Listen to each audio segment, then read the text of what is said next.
Hi everyone, thank you for joining me today. My name is Kat and I have a DIY tarot spread to share with you today.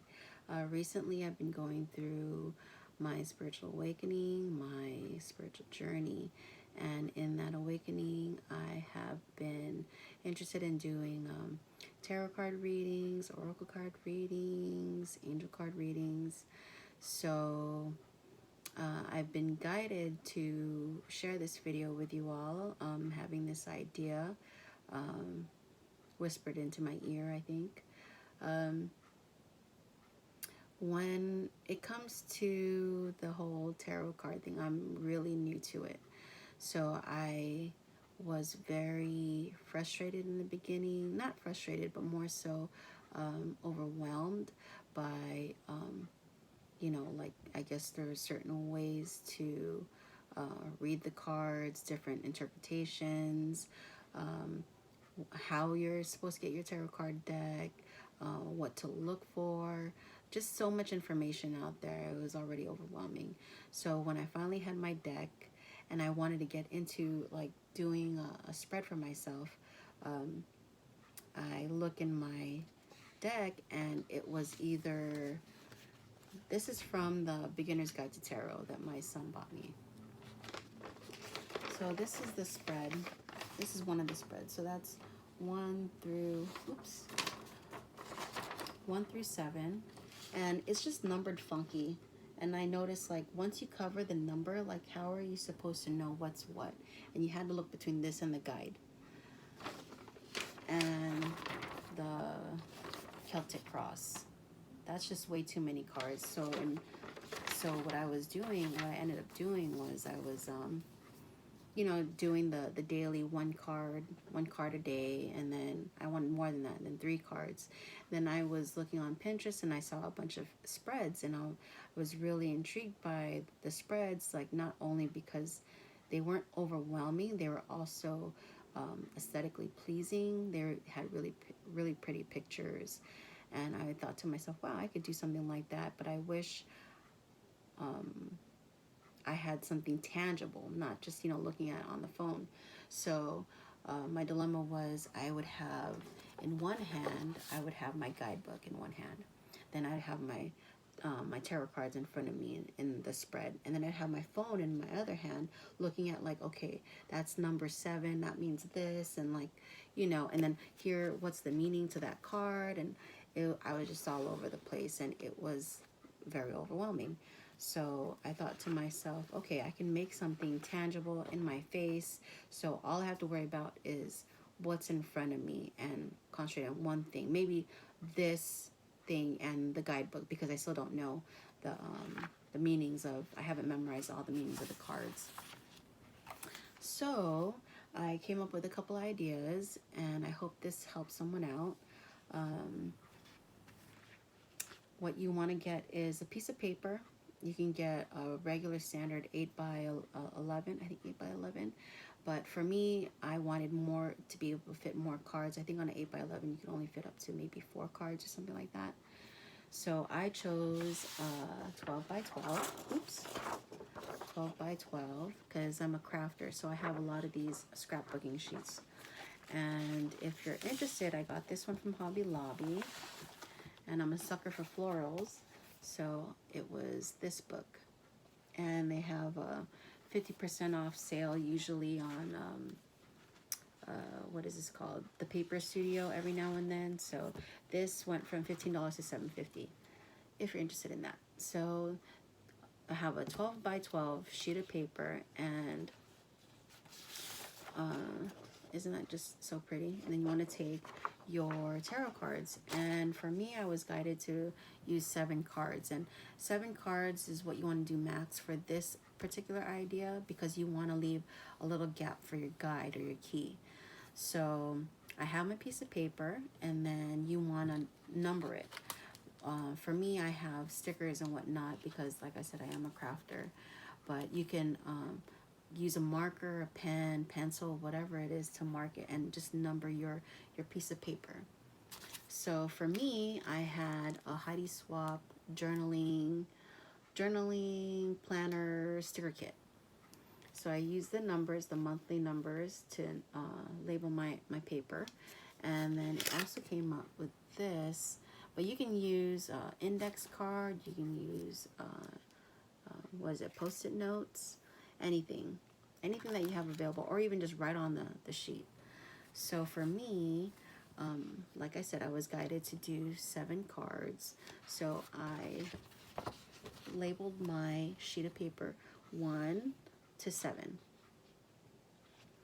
And then from there, you know, you can go on Pinterest or one of the websites or wherever and look up a spread. But for me, I used this, and I made one up. Your current situation, what you want, what you need to focus on, what is blocking you, what can help you, and the outcome. So I just wrote it out. And then what I plan on doing is making a couple of these. So this one is my current situation, making maybe a finance one, a healing one, inner child, different ones. So all I have to do is have my sheet ready, and then I just pop my key or my guide, and I only have to reference this, put my cards down, and then have my guidebook. So I reference, you know, 1 is current situation and 7 is outcome. So I'm looking at one thing and then my guide, that's it. But then to take it a step further, I took out my label maker. And you don't need a label maker. You could write this on your piece of paper with a marker, pencil, pen, whatever it is. And you can make it as glitzy as you want, or whatever for the time being, because like I said, for me, I'm a visual person. I like pretty things. So being able and I would look forward to something like this. It wouldn't feel like a daunting task for me. So what I did was I printed them out, my 7 card spread. I printed them all out, and then I stuck them on my piece of paper. So now all I have to do, because you can see them, you know, current situation, am I on the right path? What's my major obstacle? What's my minor obstacle? What's helping me? How can I improve? And outcome. And I left this one empty, and you know, I could have gone with another one. So this way you can have up to 8 cards. But yeah, so I stuck it on there, and now it's just a matter of laying my cards down. I don't have to. All I need is my guidebook, and that's it. Like, and that's even less guesswork. The only difference is between this and this. This is interchangeable. This one, you know, you're stuck with the same reading every single time, but then again, you can make a bunch of these, and that's what I plan on doing.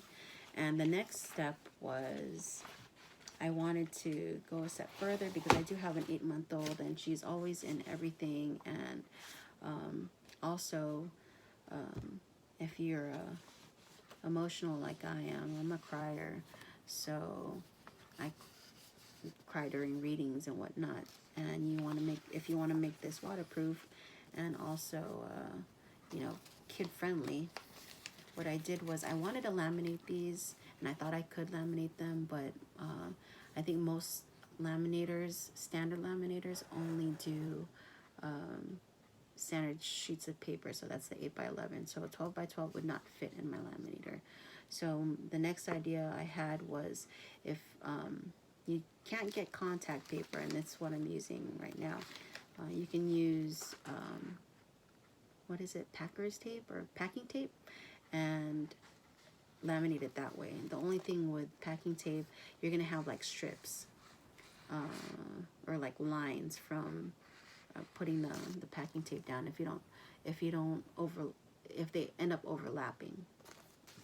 So for me, I wanted to try this contact paper. So let me go ahead and try this for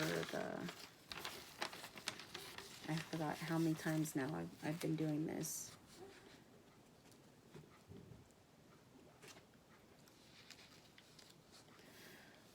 Is that even, that ain't gonna do it. Let's see if that's gonna fit that way.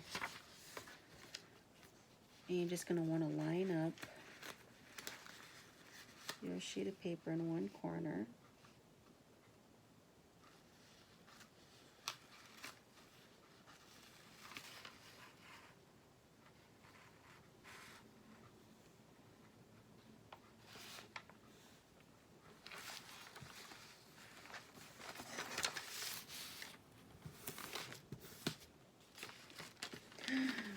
It's actually working.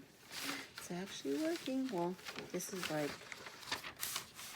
my 6th time doing this, maybe even more. So another way to laminate is using contact paper, and I got this contact paper from Walmart. So now, you see it's waterproof. And you go from a chintzy piece of paper to something that's a little bit more weighted. You have a bunch of these and make different ones, you know, make a 4-card spread, give them to your friends that are getting into tarot cards or oracle cards or angel cards. Yeah, so that's my idea. I hope it helps someone out there. I do plan on selling these too if anyone is interested. Let me know in the comments if you prefer this one where everything's already there, or if you prefer the numbers where you can interchange the key. So that's what I have for you guys today. I hope you guys enjoyed. I'll talk to you guys soon. Thank you.